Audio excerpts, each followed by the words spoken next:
Douglas, let me start with you. You wrote a great piece this week for The Telegraph about this weird trend. I agree with you. I think it's weird, where we're being compelled to just apologise constantly for everything that happened in the past. Why are we doing this? That's right. It's a very strange act of masochism, really, and an act of masochism carried out by people who don't seem to know anything. I mean, people talk about the British monarchy having to apologise for slavery. It was King George III who signed the Anti-Slavery Act into law in 1807. Prince Albert gave one of the most extraordinary anti-slavery addresses when the British were still policing the anti-slave trade on the high seas in 1840 to the Anti-Slavery League in London. All of this was addressed 200 years ago. And today, unfortunately, there's a kind of new type of malcontent, and usually also a huckster to boot, who just decides that none of this happened. Usually it's because they don't know it happened.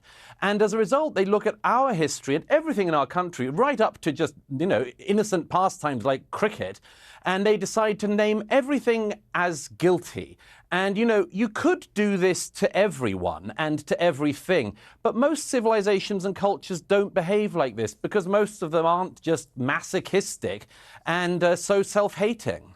All right. Douglas, the problem is we've forgotten how to be genuinely proud of our great countries, both America and the United Kingdom, two of the greatest countries in the world. It's almost like every day now, somebody somewhere, normally on the left, the woke left, is queuing up to find a reason to hate the countries and their histories. Well, it's a kind of grievance competition. Your guest earlier just tried to engage in it. I don't know what hurt she believes she's had from slavery. All of this was addressed 2 centuries ago. Everything has consequences. All history has consequences and ramifications.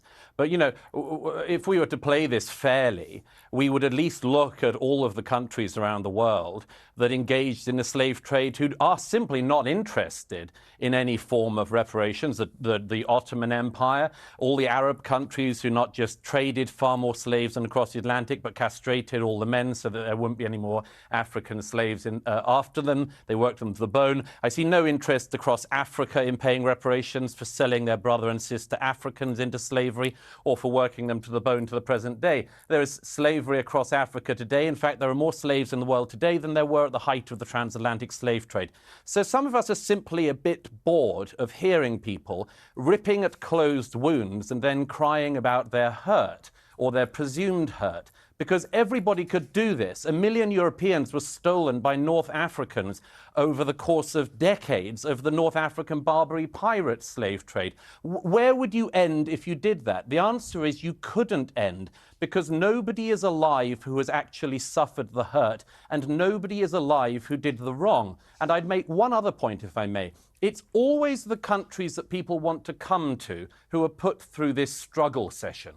Britain, like America and France, are the most desired destinations for migrants worldwide and have been for centuries. Why is that? It's not because we're racist, it's because we're better. It's because we're good. It's because when we see racism, we actually call it out and recognize it as a sin. Try finding that across Africa. Try finding that across the Middle East or in China. Nobody would hear. So what we have is a situation where the more virtuous countries are presented as the worst countries. It's sick, and most of us are tired of it.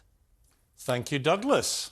I am so sorry that Douglas is bored by the pain that has come from. That's not what he said. Through slavery. He didn't say. He didn't tired. say. But what you're doing there, yeah, but hang on, Paula. Paula, you're being very bothered. disingenuous. That's not what he said. I am. The And viewers aren't if you stupid. read his article- They know exactly what he said. He's not saying he's you- bored by the pain. He's saying, and I think it's a perfectly valid point, the pain that people who are alive today are claiming they're suffering for what happened 200 or 300 years, it's not a real pain. They're not the ones who suffered what was going on 200 or 300 years ago.